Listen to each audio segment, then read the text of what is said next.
Warner Brothers has released a sneak peek of James Gunn's new Superman movie, and it is causing all kinds of controversy within the superhero movie fandom. I haven't had a chance to check it out yet, so I am going to watch it for the first time live on camera, give you my no-holds-barred opinion as a comic book superhero fan on this episode of Words Like That. All right, I think we're ready to roll.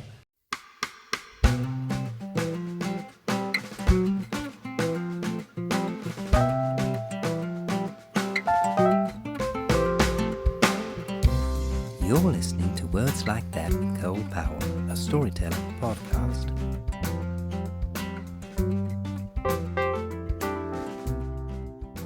All right, I'm Cole Powell. This is Words Like That. James Gunn's Superman. All right, so let me give you my backstory as a comic book superhero fan. I have been a fan of comic books of superheroes essentially since birth, certainly long before it was cool to be a fan of the genre. When all these movies started coming out whenever I was a teenager, it was just like, this is the greatest thing ever. But I've always been more of a Marvel guy, more Spider-Man, X-Men. On the DC side, I was more of a Batman fan. So my experience with Superman growing up was watching reruns of the 1950s George Reeves series, which I know a lot of people don't even know, don't even remember, didn't really watch that growing up. And the 1978 Christopher Reeve original movie, which still remains one of the greatest comic book movies ever made. So coming from that background, my idea of Superman is he's supposed to be this hopeful, bright, optimistic type character. And that's one of the reasons that I didn't really like the Zack Snyder version of the character with Man of Steel, Batman vs. Superman, Justice League, because it didn't really feel like Superman. It felt like a Superman-type character, but turned dark and brooding, and that really didn't fit what I understood to be Superman. So when I watched the trailer for James Gunn's new movie, I thought, this looked really good. This looked like it was a return to the hope and optimism that I associate with the character.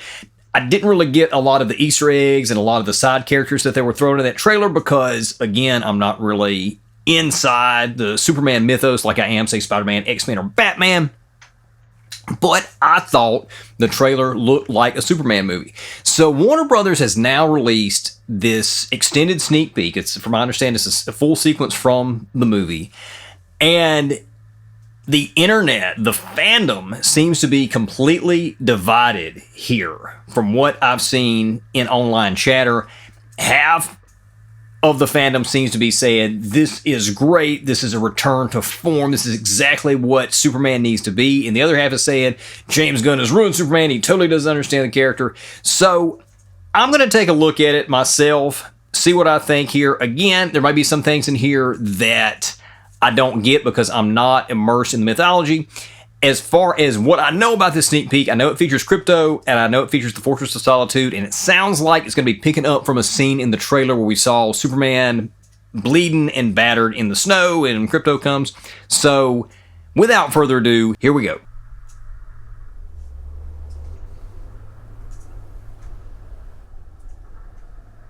Beautifully shot. Wonder if this is digital or on location. Okay. Got this in the trailer. Superman's falling down. If you're watching the audio only of this, I'll try to kind of narrate the trailer. Superman is just landing in the snow hard. He's injured, bleeding.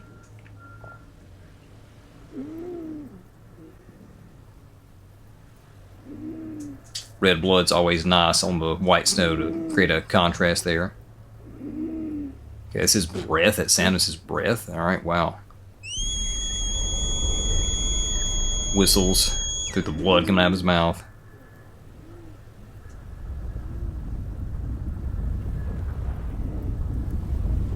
You hear the sound. Okay, there's Crypto in the distance coming. Snow's billowing up.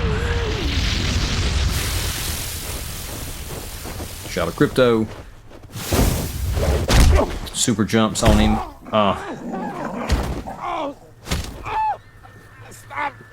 He thinks he's wanting to play. Okay, so Crypto obviously not the smartest dog. Crypto's beating him up because he's thinking he's wanting him to play, and now he's realizing, like, oh, there's something wrong with him. Okay, he says, take me home. This is from the trailer. Crypto's looking at his face.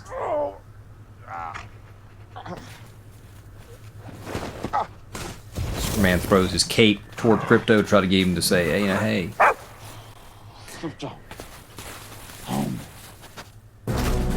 Okay, Crypto finally realizes, like, okay, so he grabs the cape, he's running him through the snow, dragging him behind him. Crypto's also caped himself, just like, I don't know if I guess he wore cape in the comics. I know he wore cape on like the older animated series stuff. Super Friends, that was another thing I watched when I was a kid, Superman related. The Dragon Fortress Saw 2 popped up out of the snow. Got a nice shot of the door with the House of L symbol.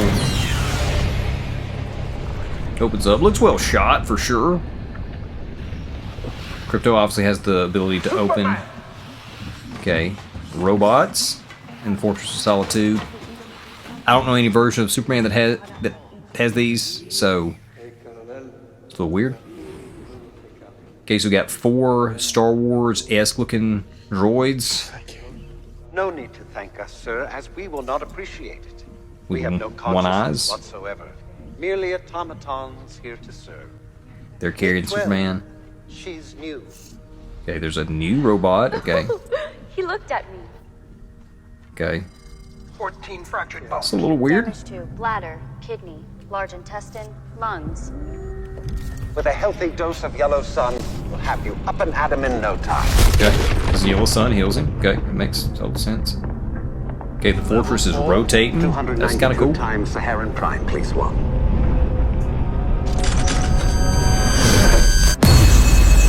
Okay, so they're amplifying the sun with a magnifying glass, and it's causing him pain, which doesn't really make any sense. Okay, so now we've got director James Gunn, and we've got clips like they're going to be showing stuff from, we've already seen the trailer, maybe some new footage. Nicholas Hoult as Lex, who I'm looking forward to. Okay, giant monster breathing fire on him. There's Hulk Girl. It's him when he's younger. I guess that's supposed to be Jonathan, his father's Earth father that he's hugging there. He's going to the Daily Planet. There, he and Lois together, kissing. Kid raised the flag, and we saw this in the trailer.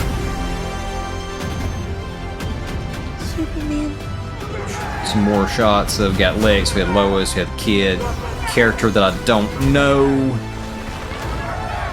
Superman fighting somebody in a football field, another character I don't know. There's the robot. There's Nathan Fillion as Green Lantern, Guy Gardner Green Lantern. Final shot. He and Lois hugging. He and Lois hugging whenever he's in his full Superman gear. Like if they're at the Daily Planet. That's it. Okay. All right, so to that I say interesting. I am willing to reserve judgment. Might see this in theaters if it's got really good buzz. It's probably not going to be an opening day for me. I need to hear some word of mouth on this.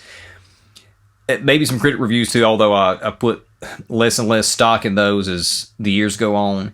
But it looks well shot. I do like the look of, I think his name is David Corenswet. He was on, the only thing I've seen him in was Twisters. I like the look of him as Superman, maybe a little thinner framed than maybe you think about Christopher Reeve. Kind of had a thickness to him, the traditional drawing of Superman, even from, you look at like the animated series, the comics has some beefness, but overall it looks like he embodies the character fairly well. The scene itself, because that was the sneak preview, the extended sneak preview was really the only footage that we got that we didn't already have in the trailer. Maybe a couple other shots that from later in the preview that we hadn't seen in the trailer. But I like the idea, the concept. He's obviously just had the life beaten out of him. Died, it appears.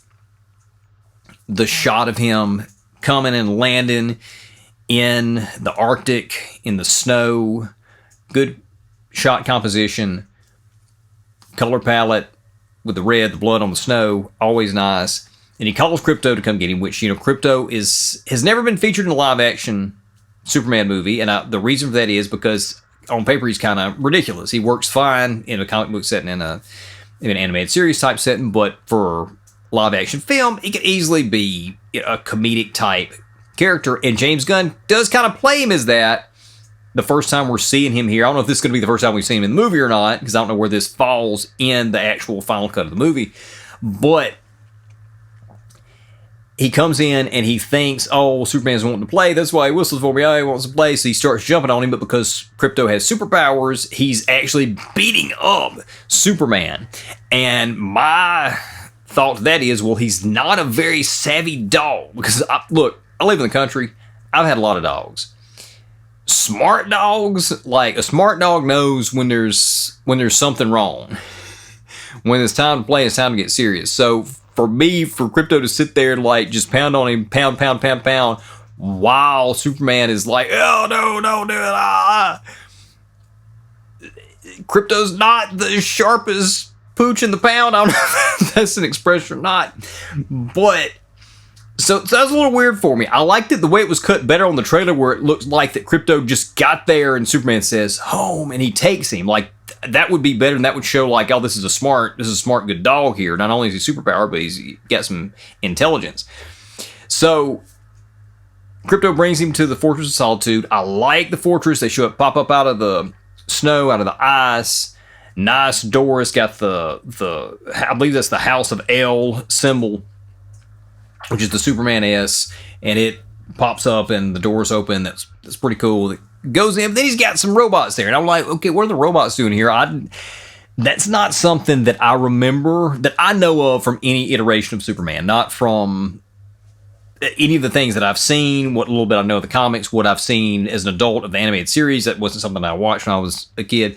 I just don't, that means nothing to me in the Superman mythology. Maybe it's from something that I just don't know about. Maybe fans see that and they're like deep cut fans are like, yeah, oh yeah, he's got the robots in this one, great. I don't know. To me, it was just a little weird, because I'm not used to seeing that.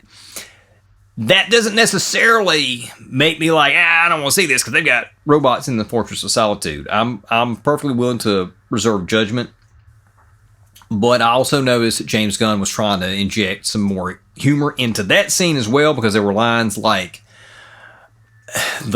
he thanks the robot. They had numbers on their chest, by the way. I don't think I said that when I was narrating, if you were listening to this on the audio-only version of the podcast. But they had numbers on their chest, and the one that he was talking to had the number 4, and Superman thanks him, and the robot's like, no need to thank us, we're just mindless automatons. And that was supposed to be like a humorous thing, and then he introduces a new robot, so obviously the robots are being manufactured, and she's got the number 12 on her. He's like, this is the new one, number 12. And she's like, yeah, he spoke to me or whatever. And that was supposed to be some humor, and it really wasn't working for me. But then again, we're outside the context of the movie, so maybe it'll work better within the context of the movie. But to me, particularly if James Gunn selected this scene himself, but even if not, whoever picked this sequence had to have thought that the humor was going to work, was going to land outside the context of the movie. Otherwise, they wouldn't have picked it, I would think. Maybe I'm wrong. I don't know. It does seem to be not quite the same humor from Guardians of the Galaxy. I loved the first Guardians of the Galaxy. I thought that was one of the best Marvel movies. It was shot full of humor. Some of the stuff was a little too out there for me, some of the humor. But overall, I thought it was great. Guardians of the Galaxy Volume 2, I thought it just went way too much over the top with the humor and with the action. I still haven't seen 3. This seemed to be not really the same type of humor, but then again, with a Superman movie, you're not going to want the same type of humor you had in Guardians. And in fact, I don't know how much humor you actually want, period. But basically in that, 3-minute sequence, we got 2 sets of gags. One was Crypto being dumb and injuring Superman because he thinks that he's trying to play with him and he's not realizing that he's hurt. And then the second was the robot's dialogue, which neither one of those really landed for me.